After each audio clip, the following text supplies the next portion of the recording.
I am so excited because the Step Out TV shows are back live on T2I TV.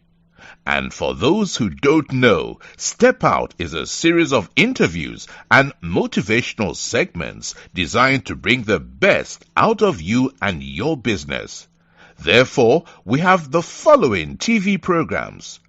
Our first TV program, which is our flagship program, dubbed Step Out with Oscar Bimpong, is designed to interview consultants, experts, talented people, and those doing exceptionally well in their communities. The second one is Step Out SME Focus. This is where we interview business owners and showcase their products and services. The third one is Step Out Youth Impact Zone. This is where we interview young people succeeding against all odds to serve as an inspiration to other young people. And the last one is Step Out Authors Corner. And this is where we interview authors to share what their book is about to the world. Join us every week. Like T2I TV on Facebook and subscribe to the YouTube channel. To advertise or for further information, do WhatsApp +44 759 1152 983 or +233 55 580 3924 or email info@traintoinspire.com. T2I TV, we engage, educate, enlighten, and empower.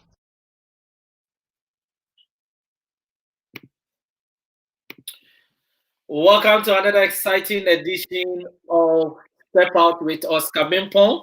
And tonight is another show where I have got a lady coming all the way from Sierra Leone to come and talk to us about issues confronting the African continent and issues concerning those of us in diaspora as well.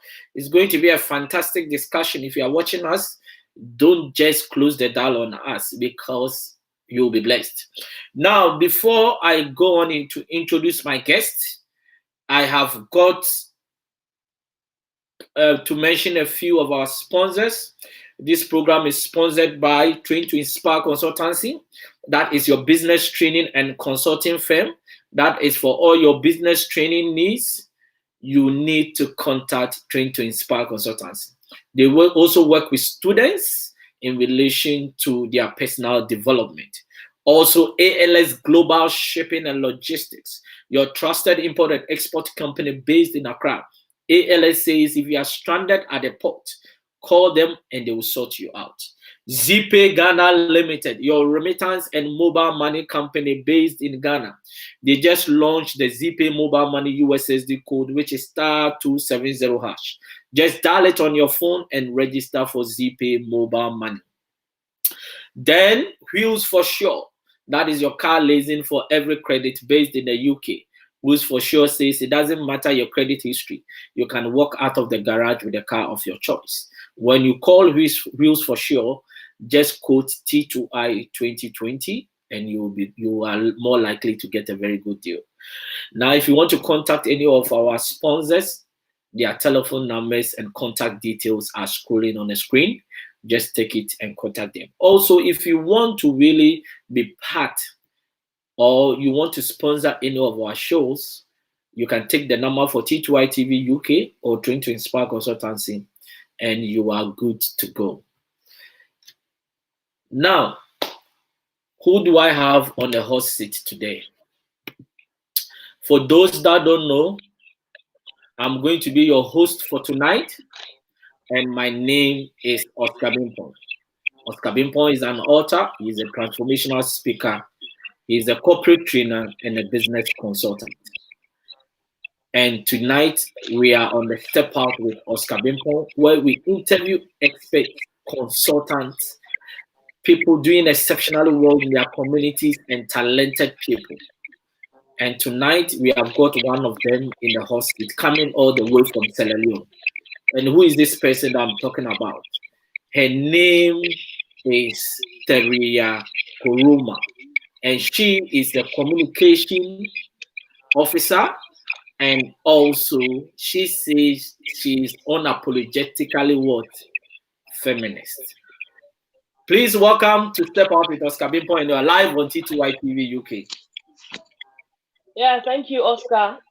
Thank you so much for having me today. It's a great honor to be on the seat Wow. tonight. Yes. Wow.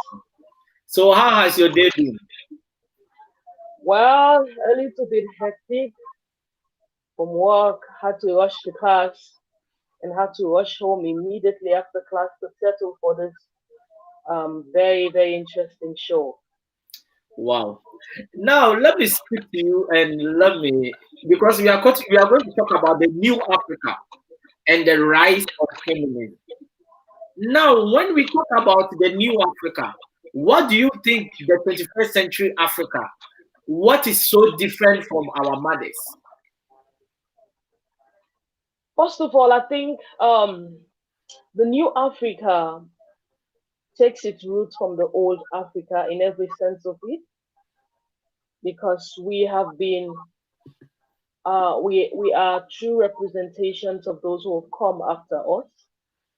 We live with the African identity, and because of that, part of what we aim to achieve as we step into the new Africa is to maintain the African identity. Yeah. So the new Africa is one that comprises um, young people who are quite aware about the change processes and who are quite willing and deliberate about being parts of those change processes. I think we have learned quite a lot over the years, for decades now, that if we should experience the Africa that will enable every young people to realize their potential, it means we have to be the change we seek to see. Yeah. And it starts with a perception about the society around us. How do we accept the living environment of Africa and try as best as possible to position strategies, creative strategies that will, enable us to um, achieve a certain change. Quite impressively, we see a lot of young people leading revolutionary movements. Yeah, and these people have proven that they will not stop until we achieve the Africa that can guarantee equal opportunities for all, to achieve an Africa that prioritizes its young people. And even here in Sierra Leone, we see a lot of young people, being on the front line to pass on patriotic messages, because here we've realized that part of our problem would be to have people who are not passionate, who do not really love the country. Yeah, so it starts with us manifesting love and affection, this emotional attachment to the country and Africa as a whole. So when I hear of the new Africa, what comes to mind is that Africa has faith in its young people who are doing very well in their little corners. And I tell people that there is never a time that young people in Africa have seen the need to work together. I think part of our power at this point in time is that we have realized that with teamwork, we can make a very huge difference. But do you think we are getting to that new Africa we want to see? Yes, yes. I think we're getting to the new Africa, because when you look at even in terms of the leadership, yeah. So we see now young people opting to contest for different political positions. Before now, there used to be this perception that before you become a politician, you need to have clocked a certain age, like 40 and above. But now you see young people changing the narrative by aspiring to greater heights. Like in Sierra Leone here, like in the 2018 elections, we had good number of young people who came up for different political party symbols. Well, some did not have, but along the lines of progress, I think it's something we can make boast of, that young people are beginning to see themselves as the leaders of today and not the leaders of tomorrow anymore. I think we're making progress. I think we're making huge progress. Yes, so I believe so that we are making progress.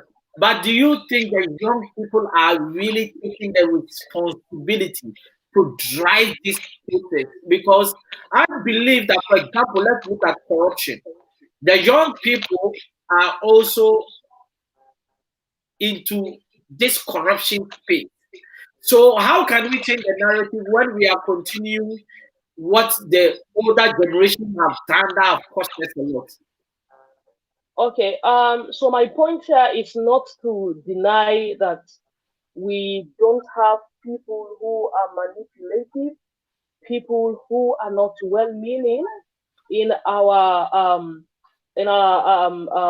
desire to accomplish the change which we ought to see. Yeah, but what basically I'm saying is that we have to first of all understand that some part of Africa has this dependency chain wherein you know politicians, for example, our leaders generally have made politics look like a very lucrative space.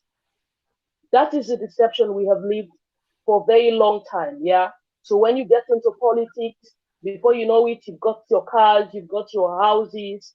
So this is what they have taught the young people. You understand? But I think, um, just like I was saying, because we have a couple of young people stepping up to be revolutionary fighters, I think, they live with a spirit and with a belief that if you should want to become a leader, it means you have to be selfless. It means you have to be ready to offer your services. It's like you're serving people. Yeah. Of course, I mean, financial benefit will come, but it should not be your primary goal. Yes, I agree that we have young people who are part of corruptive processes, which is why I think awareness raising campaigns in terms of reorienting their mindset, their approaches to leadership, continues to be a timely drive. And gradually, we're getting there. Gradually, we are getting there, and I think optimism is the best way for us to look at this. Now, let me drive this into the space of women. Now we are in the new Africa where the roles of women have changed. That is, women don't really stay at home, but they are career women. Do you think this has really changed the way the new Africa is? And do you think this is going to drive something better? Okay.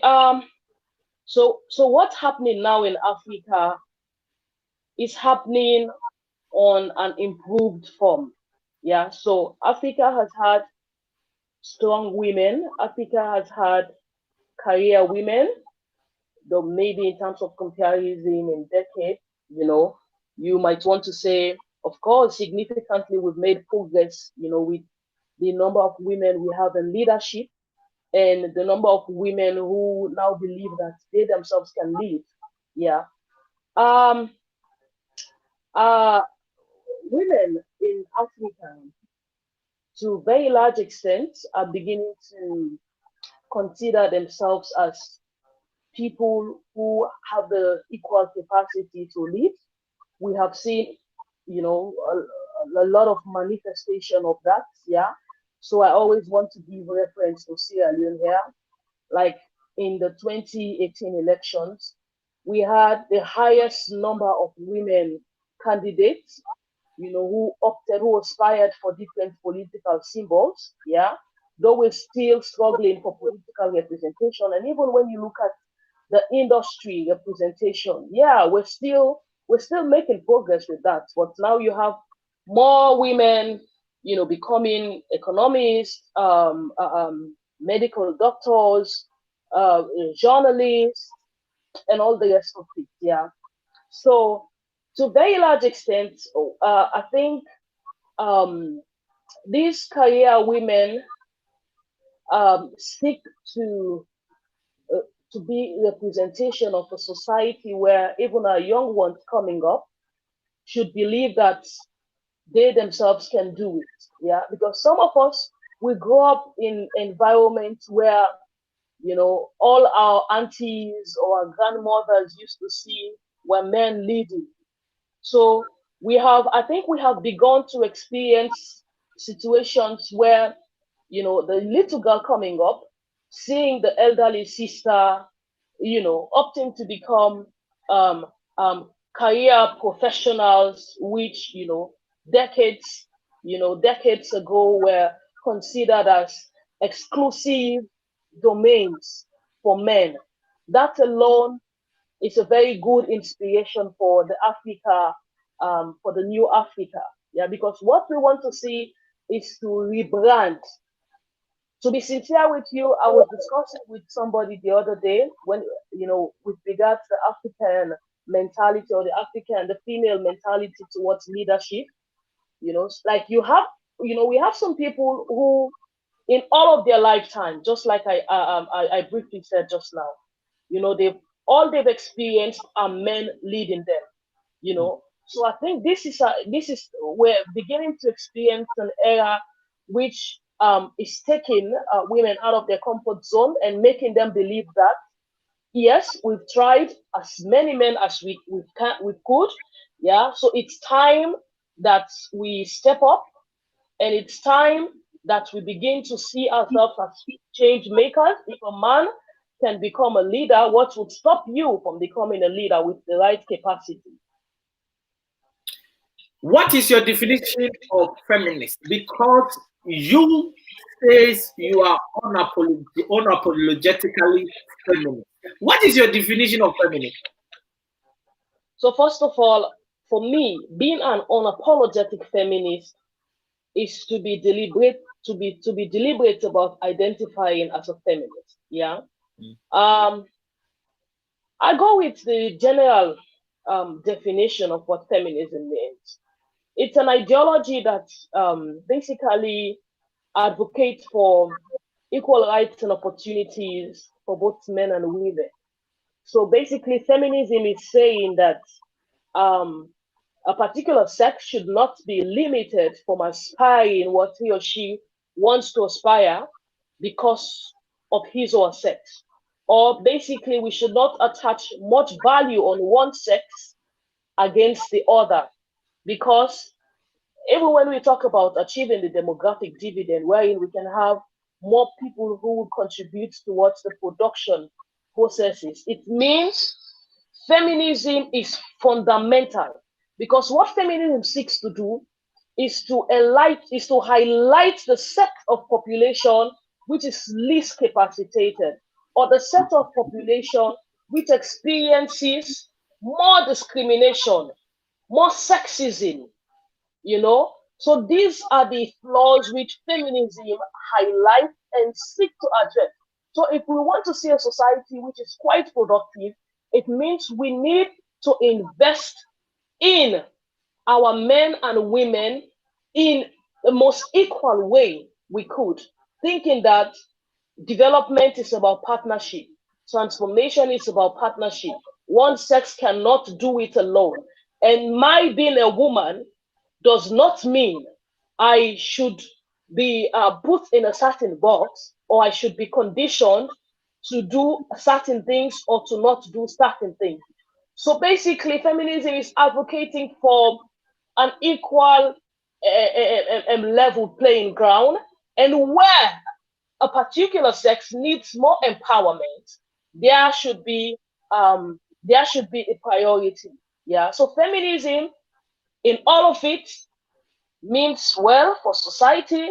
It is craving to see a society that treats each subject as equal to the other. Like I always draw this analogy, yeah. So if you have so most people, when we talk about feminism or equality or sameness, they tend to misunderstand. Okay, so for start, so when you want to talk, sometimes when you talk about feminism, the first thing that comes to people's mind is that feminism is strictly for women. Feminism strict only advocates for women. Yes, we agree that the terminology is coming from the female understanding, but again, it is emphasizing that it's an ideology that emphasizes equal opportunities for all, whilst recognizing that for ages, for years, it is women who have experienced more of sexual and gender-based violence. It is women who have been made to stay at home, because we used to have African homes which just believed that education was not for women. Yeah, so they would rather have their male child or their male children going to school. And what happens after? We experience the ripple effect of it. Yeah. So tracing 20, 30 years ago, we had to bear the brunt of women who were empowered, who believed in themselves, but yet, you know, may not have had the education, the formal education.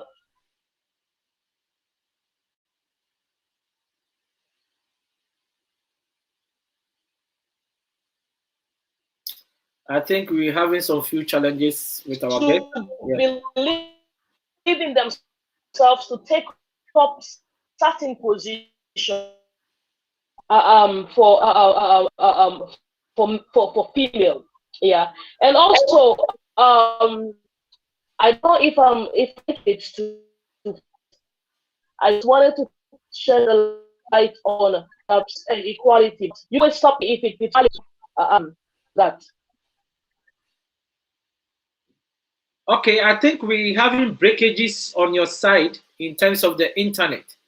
So we'll be going for a quick commercial break. When we come back, we're going to continue.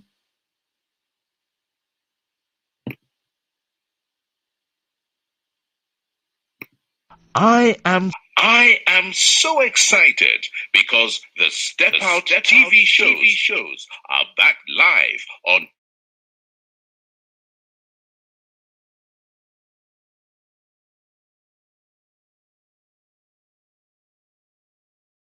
so excited because the Step Out TV shows are back live on T2I TV.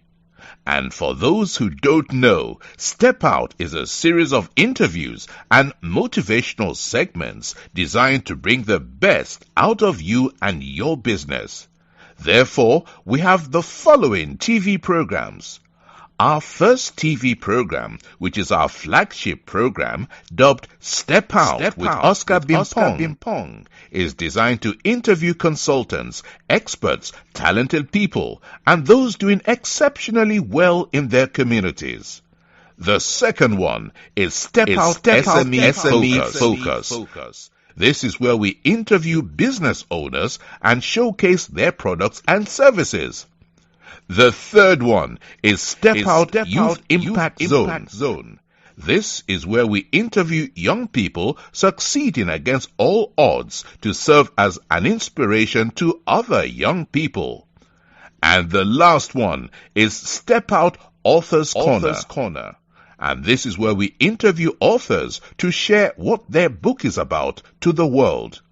Join us every week. Like T2I TV on Facebook and subscribe to the YouTube channel.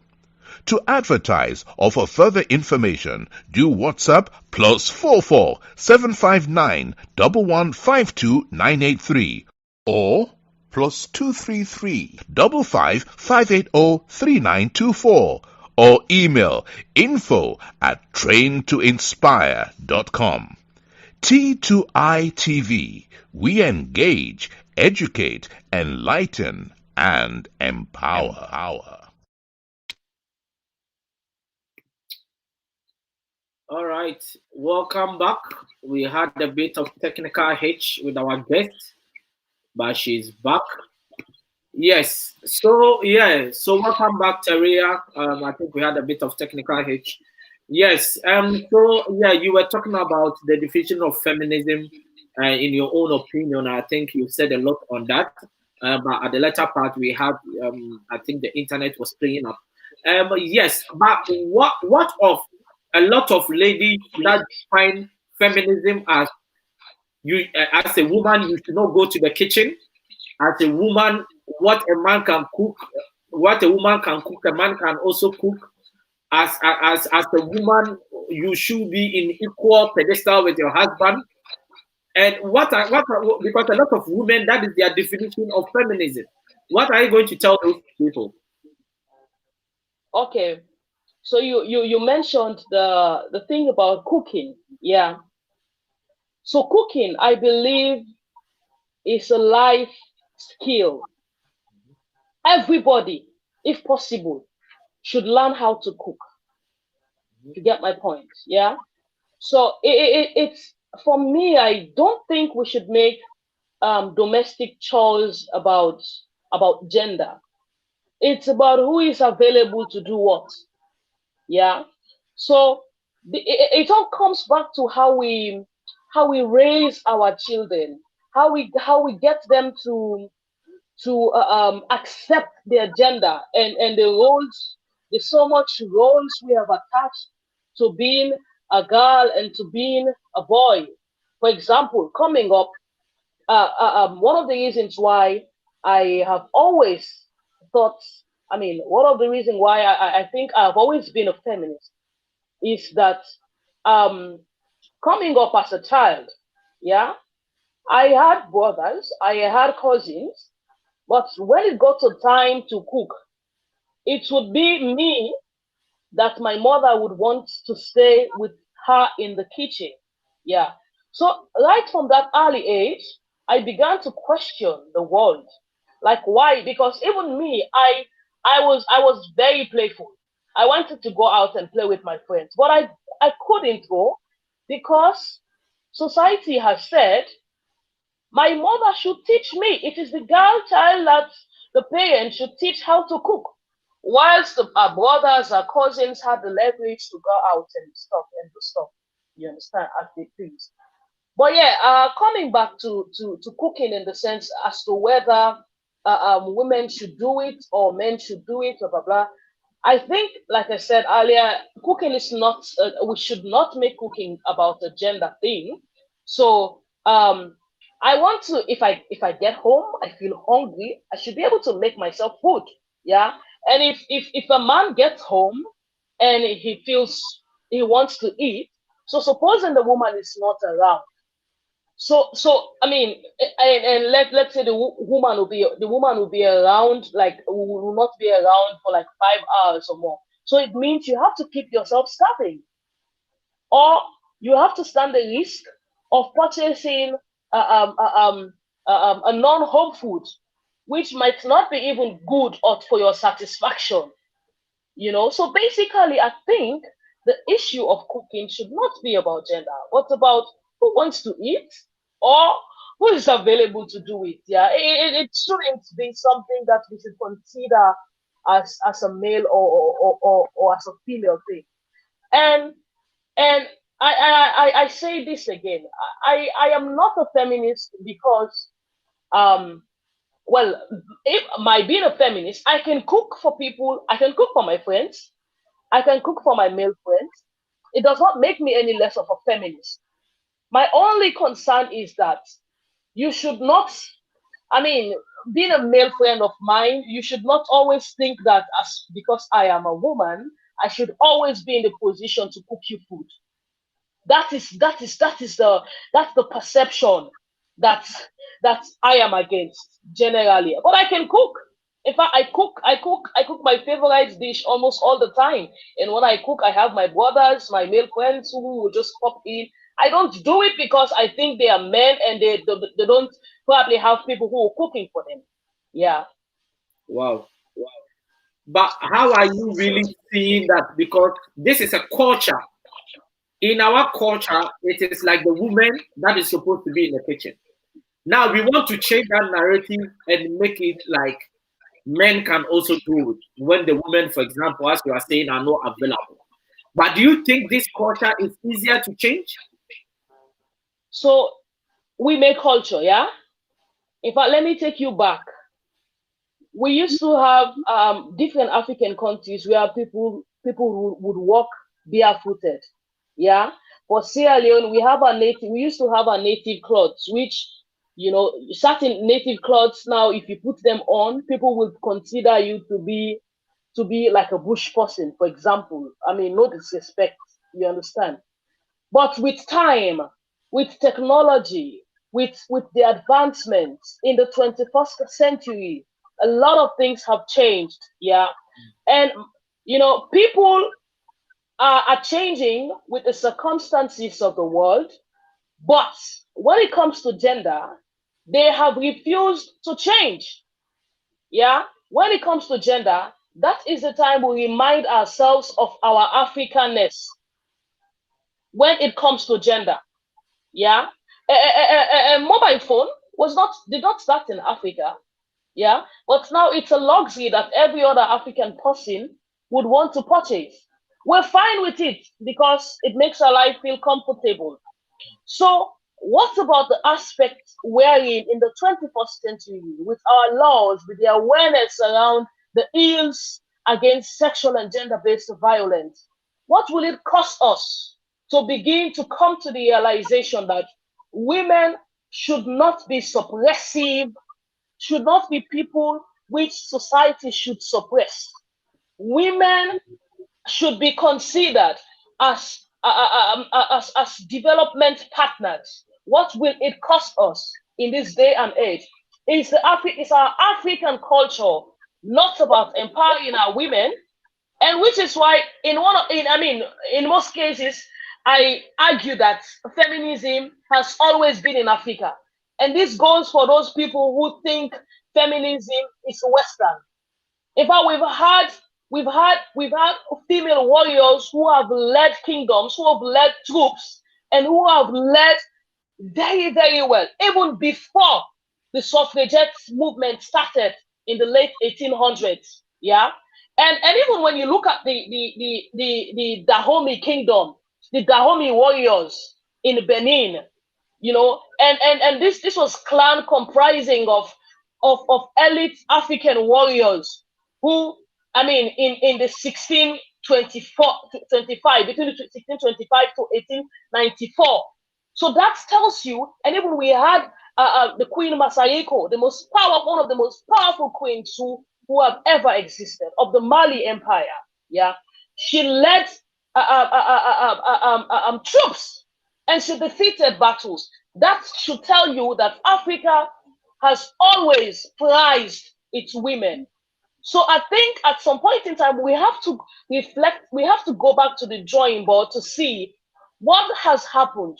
Why have we why is there a switch in our perception, in our tolerance for women to lead, for women to consider themselves as people who are equally capable, without us reminding ourselves that no, the African woman, this is how the African woman should behave. The African woman is ideally meant for the kitchen.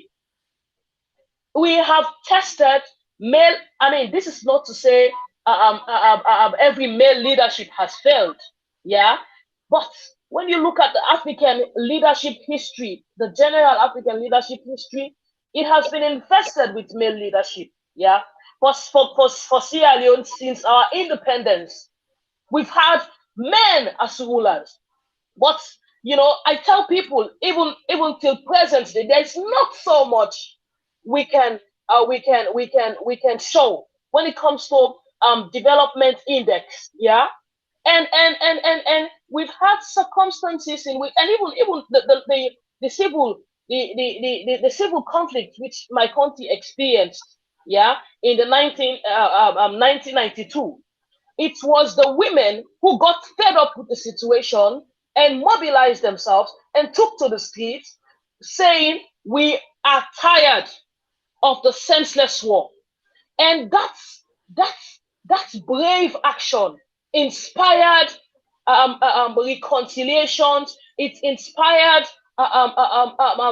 peace talks. A lot of peace talks. You understand? So that should tell you that women in Africa and every other African person should consider African women as one of Africa's greatest resources that we cannot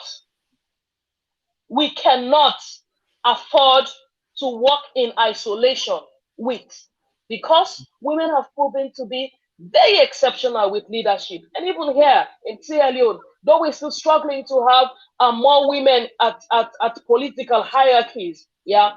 But in fact, we've had the best of government ministers serving as women. Mm. Yes. Okay. Wow. But do you think, how are the men really accepting this new wave of Africa in relation to feminism? Yeah. So there are a lot of misconstruction about feminism. So sometimes when you open the feminism conversation, people tend to blackmail it as one that is men hating. This ideology hates men. Feminists don't get married. All feminists are lesbians. You know, these are all things that militate against the the very innocence of feminism. Yeah. You know, so it's something I can say not only men have, not only men think towards, yeah, but also you have other women who think that feminism is not for them. Feminism is men hating, yeah. You have some women who just think that feminism challenges male superiority, which is what their different cultures, their different religious books have told them. In fact, religion I consider as one of the oppressive tools against women. Yeah, I mean, so I have a very critical and controversial point when it comes to religion. Yeah, but that's just an aside. So it's but in all of those challenges we are experiencing, you know, there has been a remarkable support coming from some men who believe in feminism, who believe that feminism means well, not only for women, but for both parties. Yeah. So it's feminism that feminism forms a very key pillar in terms of actualizing human rights, for example. So when we look at the issue of sexual and gender-based violence, let's say rape, yeah. So if a victim undergoes rape, so because we have prioritized, we have so much highlighted the essence of following due protocol. When the due protocol is being followed, it is not only in the interest of the alleged victim, it is also in the interest of the alleged perpetrator, who probably is not guilty of the offense. So if we have, like the systems which we are pushing for example, along the lines of rape in Sierra Leone, what we're advocating for is to ensure that we have the presence of a laboratory, you understand, which can prove evidences of rape. So when that comes, it will not only serve in the interest of innocent victims, it will also serve in the interest of alleged perpetrators who, actually did not fall fault of the law, who were probably wrongly accused. You understand? So this is what people really need to understand. Feminism is merely just advocating for a system which can protect the rights of both citizens, men and women, knowing that both of them are equally valuable. What role do you think our leaders should play in order to really create this leveling platform where the less privileged in relation to women are leveraged with men? Okay, so first of all, I think what the African leadership needs at this point in time towards addressing the welfare of women is sincerity of purpose. So we have beautiful laws. We have very, very good policies, yeah, which advocate in the interest for women. But when you look at the implementation phases, they are very faulty. Like in Sierra Leone, we had the review of our sexual and gender based a sexual uh, uh, uh, um, sexual offences act reviewed in last October, which has increased the punishment for perpetrators once proven guilty. Yeah, and it also makes provision um, for a perpetrator register. So once you're found guilty of having raped a victim, your name goes there. You understand? So you live with that stigma. That's one preventive way, as per the policy. But you will be shocked to know that even with the review and with the increase in punishment, yeah, we still have ongoing cases. We still have high number of rape incidents. These are the ones that are reported. Oh. You have several of them that go unreported. You understand? So I think we have not been able to match our words with our action. And if the African leadership should, if our African leaders really want to prove that women are important, women are at the center of their development agendas, it means that the structures, the systems which we have put in place should work. They should not only be there because they want to be there. They should be there because they are serving in the interest of the vulnerable set, and they are geared towards militate. They are geared as militating factors against those crimes which should not have space in our society. Wow. This is quite interesting, and trust me, I'm enjoying it. And when you are joining the conversation, before you realize it's almost time, it's 10 minutes to the top of the hour, and I'm having a conversation with Theriyeh Koroma, who says she's unapologetically feminist, and we are talking about the new Africa and the rise of feminism. And trust me, she's giving some key points here that is opening the minds of myself, and I hope anybody that is watching us. And trust me, that is really a good conversation that I'm having. Now, what do you think the future holds for women on the continent in relation to feminism? So with feminism in Africa, it's an opportunity to to build on the insights of women with regards their perception about the world around them. Yeah. So before now, rape would happen, you know, but then even the women could not even tell that this is rape happening. Yeah. So with the massive sensitization, for example, on LGBT issues, yeah. So now, in fact, NGOs or women's rights groups are even going to the extent to make the laws, the changes in the laws, to explain these changes in clear terms. So even the average citizen, even somebody who is not educated, will understand that this and this and this are the signs of sexual harassment, for example. So that's a very huge awareness progress, yeah. Although we continue to strive on that, yeah. The future holds quite a lot for feminism. So feminism, of course, one of the things it does is to challenge the female power. That yes, you can do it. It's time that you begin to consider yourself as a leader. It's time that you begin to see yourself. Well, you can have your aspirations. You can want to get married. You can want to have kids, but there is no problem if you decide to say, okay, I'll get married. I want to, or I want to have kids, but after I attain a certain level of education, or after I get my house, or after I buy my car for myself, there's no problem in that. Yeah. So feminism is just having a way to make women see themselves as people who have the tendencies of being economically independent.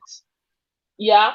And you know, it's you know, it's a bit, I feel bad that the thing about economic independence is just coming towards the end of our conversation.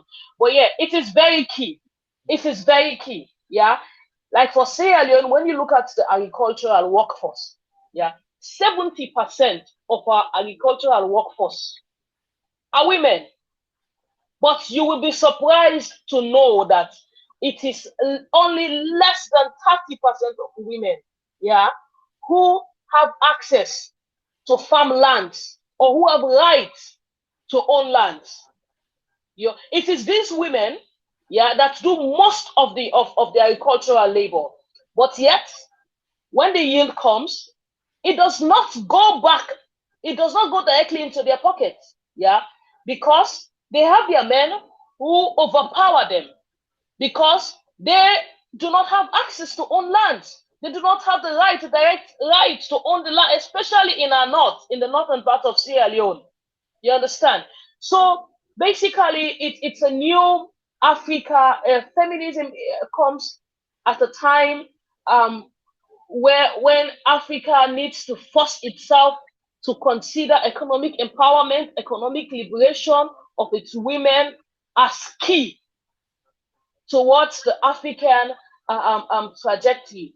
I think this is also largely featured in the Africa uh, um, um, 2055 agenda, the Africa we want agenda, basically.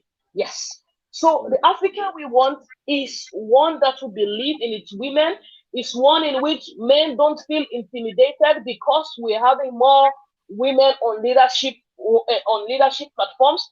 It is the Africa in which the African brother should see the African sister and vice versa as agents of change and not competitors and not people who should intimidate or who should hate the other because of the sex. Yeah. So that is the Africa we want to see, an Africa where as our women have continued to become the backbone of our development. That's the continuity of the Africa in our imagination, in our perceptions, in our opinions we want to see, because we are all attached to women. You have children, you have girls, you have sisters, you have mentees who are women. And these people, if I search your minds now, you mean well for these women. You want to see them empowered. So that's the mindset the Africa should want to see or should want to have for its women. Wow, thank you very much. It's been wonderful having you. Before we go, let me just give a few mention of our sponsors. This program is sponsored by Train to Inspire Consultancy. That is your business training and consulting firm. And that is, we also work with students in relation to their personal development in tertiary institutions, colleges, and second cycle institutions. Also, ALS Global Shipping and Logistics, your trusted import and export company based in Accra. ALS says if you are stranded at the port, call them and they will sort you out.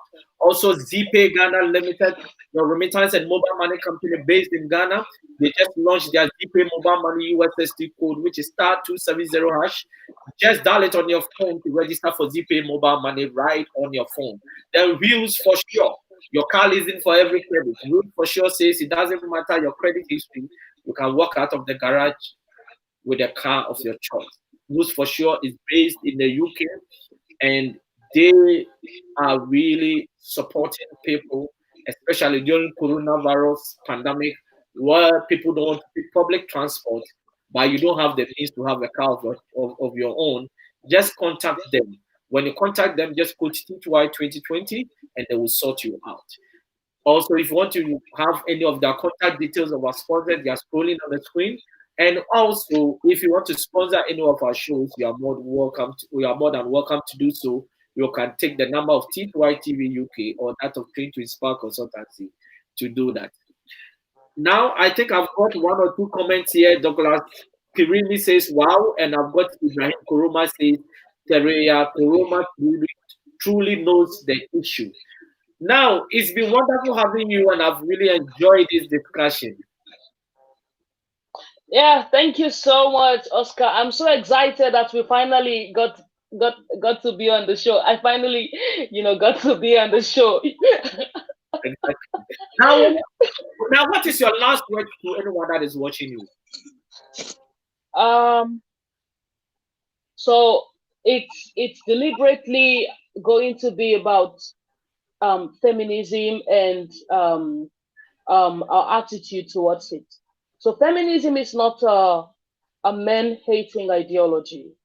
Feminism is not something that says women should not give back. In fact, that should be a personal decision, yeah, for women, yeah. And feminism is not saying like all feminists are lesbians. I mean, it's basically not it's basically not dictating so people's sexual orientation, of course, but to say that every feminist lesbian is a myth. You understand? So and it's geared towards advocating for equal rights and opportunities for everyone out there, which means that we should consider ourselves as development partners, regardless of your sex, regardless of your gender. And lastly, feminism is not un-African, or feminism is not Western. Yeah, feminism has always been in Africa. What probably was not clear is the terminology itself, but it has always manifested itself through the bravery of our African female warriors, through the bravery of our African women leaders, through the bravery of our mothers who took their time to empower us, to instill the right values in us, which we are so, which we're now so much experience, which we're now so much enjoying and keeping our relationship out there with people, and of course creating opportunities for us. So feminism is basically an ideology that says what a man can do, a woman can do with the right capacity, and therefore we should consider ourselves as partners of development, which is exactly what Feminists United, Sierra Leone and Allies and other feminist movements all across the world in Sierra Leone are doing. We cannot achieve equality in isolation with our men. Our men have been our greatest allies in achieving the world which can guarantee equality for all. Thank you very much, and trust me, you have really enlightened me because I had a different perception about feminism, but you have taken it from a different angle where I can see I've learned a lot, and trust me, I really enjoyed every bit of this discussion. Also, if you are watching this for the first time, we want you to like our page on Facebook, T2I TV UK, and subscribe to our YouTube channel. We are here every Tuesday, every Thursday, and every Saturday, 8 p.m. GMT. Trust me, it's been wonderful having you, and thank you very much for your time. You're welcome. Thank you, Oscar. Thank you. All right. Thank you everyone for watching us, guys. See you on Thursday, 8 p.m. We have got another powerful discussion with somebody coming all the way from Ghana. Thank you very much and stay blessed.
I am so excited because the Step Out TV shows are back live on T2I TV. And for those who don't know, Step Out is a series of interviews and motivational segments designed to bring the best out of you and your business. Therefore, we have the following TV programs. Our first TV program, which is our flagship program, dubbed Step Out with Oscar Bimpong, is designed to interview consultants, experts, talented people, and those doing exceptionally well in their communities. The second one is Step Out SME Focus. This is where we interview business owners and showcase their products and services. The third one is Step Out Youth Impact Zone. This is where we interview young people succeeding against all odds to serve as an inspiration to other young people. And the last one is Step Out Authors Corner. And this is where we interview authors to share what their book is about to the world. Join us every week. Like T2I TV on Facebook and subscribe to the YouTube channel. To advertise or for further information, do WhatsApp +44 759 1152 983 or +233 55 580 3924 or email info@traintoinspire.com. T2I TV, we engage, educate, enlighten, and empower.